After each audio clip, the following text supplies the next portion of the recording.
नमस्कार। इस वक्त आप मेरा फेसबुक पेज देख रहे हैं और मेरे साथ ग्राम पंचायत ननासा के सरपंच है। मध्य प्रदेश की देवास जिले की ये पंचायत है और इन्होंने ना जाने कितने अवार्ड इस पंचायत को दिए हैं और इनके कार्य के कारण इनको अवार्ड मिले हैं। 13वां अर्थ केयर अवार्ड JSW से इन्हें प्राप्त हुआ। इस बारे में हम जानेंगे कि यह अवार्ड की प्रक्रिया क्या रहती है और किस लिए मिला है अवार्ड, और यह अवार्ड मिलने का कारण क्या रहता है हमारे दर्शकों।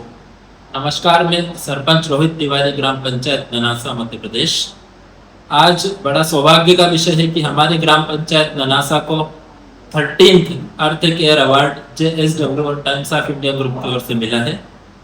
पुष्पेंद्र जी, यह अवार्ड मूलतः पर्यावरण श्रेणी में क्लाइमेट चेंज, वाटर मैनेजमेंट और जो लैंड लेवल वाटर होता है, इसको हम कहते हैं भूमिगत जल का स्रोत सुधारना और उसे ऊपर उठाना, इस श्रेणी में JSW ग्रुप के द्वारा प्रतिवर्ष दिया जाता है। 2008 से यह अवार्ड मिलना शुरू हुआ था और हम सौभाग्यशाली हैं कि 2026 में 13वां अर्थ केयर अवार्ड ग्राम पंचायत ननासा को मिला है। इसलिए मैं सभी ग्रामीण जनों का और मेरे पंचायत के सभी पंच और उप सरपंच महोदय का बहुत धन्यवाद करता हूँ कि जिनके टीम वर्क के कारण हम यहाँ तक पहुँच पाए।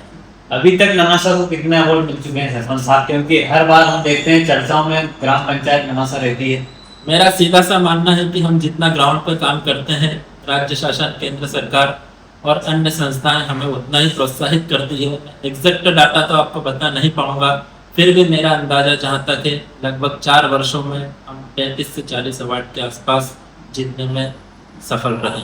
आपने जब ग्राम पंचायत में अपना शपथ ग्रहण लिया था सरपंच का, जब क्या काम लक्ष्य रखे थे आपने और क्या क्या पूरे कर चुके हैं और आगे अभी क्या करना है? बहुत साधारण से लक्ष्य मैंने तय किए थे कि शासन की जो भी योजनाएं हैं उन्हें गरीब वर्ग तक पहुंचाना, गांव के आखिरी मोहल्ले तक पहुंचाना, सभी की जिंदगी में शासन की योजनाओं की तरफ खुशहाली लाना। और आपको बताते हुए बड़ी हर्ष और खुशी है मुझे कि शासन की योजनाओं के साथ साथ जैसे जैसे हम आगे बढ़ते गए, वैसे वैसे हमने पर्यावरण के क्षेत्र में, जल संचयन के क्षेत्र में, गुड गवर्नेंस के क्षेत्र में, महिला सुरक्षा, बालिका सुरक्षा, दिव्यांग हितैषी पंचायत, सेल्फ हेल्प डॉटर के क्षेत्र में, डिजिटल डिटॉक्स के क्षेत्र में, और ना जाने ऐसे कितने इनोवेशन के काम किए हैं जो हमें वर्तमान में भी और आने वाले भविष्य की पीढ़ियां जो हमारे रहेंगी, जो काम करने के इच्छुक रहेंगी, उनको भी प्रोत्साहित करती रहेंगी। और इन सभी कार्यों का जो लाभ है वो आने वाले कई वर्षों तक ग्रामीण जनों को सफलतापूर्वक मिलता रहेगा। जीवन सुधार पाए, ग्राम पंचायत को सुंदर बना पाए। ग्राम पंचायत का वजूद जो होता है वो ग्रामीण जनों से ही होता है। ग्रामीण जनों की सहभागिता, ग्रामीण जनों की जागरूकता और ग्रामीण जनों के द्वारा किया गया सहयोग ही ग्राम पंचायत की मूल पूंजी होती है, ग्राम पंचायत की मूल ताकत होती है। अतः सभी नागरिकों से मेरा यही आग्रह है कि ग्राम पंचायत, उसकी शक्तियां, उसका पावर और उसका फंड मूलतः आपके और आपके गाँव के विकास के लिए ही है। आइए हम सब मिलकर सहभागिता से कार्य करते हैं और अपने गांव को और सुंदर स्वरूप प्रदान कर विश्व पटल पर इसकी छाप छोड़ने में सफल होते हैं। साहब, आगे की क्या रणनीति है और आप पंचायत को किस तरह से आगे ले जाना चाहेंगे और क्या क्या काम करना है इस पंचायत में? कोई विशेष और खास रणनीति नहीं है।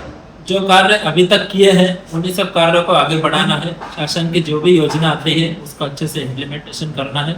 और मैं चाहूँगा कि जल संवर्धन के क्षेत्र में, शुद्ध वायु पर्यावरण क्षेत्र में, एक डिजिटल लाइब्रेरी के क्षेत्र में हमारा गांव स्मार्ट बने, हमें अच्छा पीने का पानी उपलब्ध हो, शुद्ध वायु में हम जी पाएँ और शासन की जो भी फंडामेंटल या फाउंडेशन की योजनाएं होती है वह सभी योजनाएं अच्छे से लोगों तक पहुँचे। क्षेत्र में हम बात करें, क्योंकि राजनीतिक क्षेत्र में देखा जाए तो क्या लक्ष्य है आपका आगे का? आगे का ऐसा कोई विशेष लक्ष्य नहीं है। जैसे जैसे काम मिलता जाएगा वैसे वैसे काम करते जाएंगे। चूंकि आपने कहा राजनीतिक सपोर्ट कैसा रहा, तो राजनीतिक हो या प्रशासनिक सपोर्ट हो, दोनों ही सपोर्ट बहुत ज़बरदस्त तरीके से प्रत्येक ग्राम पंचायत के साथ हमेशा होते हैं।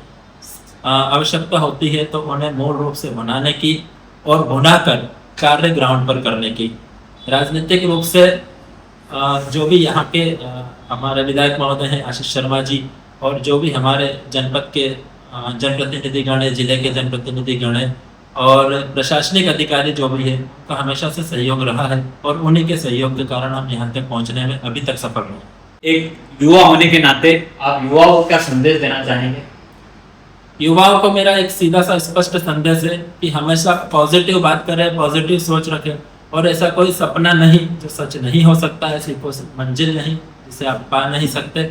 हमेशा पॉजिटिव अप्रोच में काम करें, चाहे आपको शिक्षा के क्षेत्र में काम करना हो, चाहे आपका राजनीतिक करियर आपको सक्षम बनाना हो, चाहे समाज सेवा का कार्य करना हो, ऐसा कोई सा भी कार्य जिसमें आपका मन लगता हो उसमें पॉजिटिव तरीके से आगे बढ़े।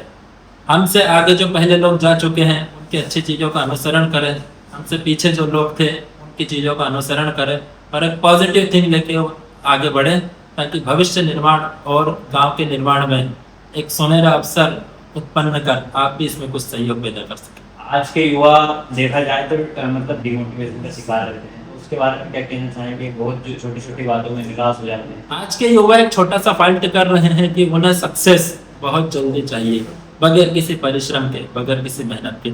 युवाओं से मेरा यही आग्रह है कि भरपूर परिश्रम करें, भरपूर मेहनत करें और जिस फील्ड में भी काम करना हो उसमें अपना मास्टर प्रोजेक्ट जो हो वो तैयार करके और एक संपूर्ण व्यक्तित्व निखार कर आगे बढ़े। मेरा निश्चित ही आपसे वादा है कि आप चाहे शहर में रहो, चाहे गांव में रहो, चाहे छोटी जगह में रहो, अगर आपने कोई सपना देखा है तो वो सपना पूर्ण रूप से पूरा होगा, बशर्ते उसमें मेहनत लगेगी, उसमें संघर्ष लगेगा और सक्सेस पाने के लिए आपको दिन रात तपना पड़ेगा। अपने से आगे गए हुए लोगों का अनुसरण करना पड़ेगा और एक पॉजिटिव थिंक अपने अंदर पैदा करनी पड़ेगी। ये थे हमारे साथ ग्राम पंचायत ननासा के सरपंच रोहित तिवारी। धन्यवाद।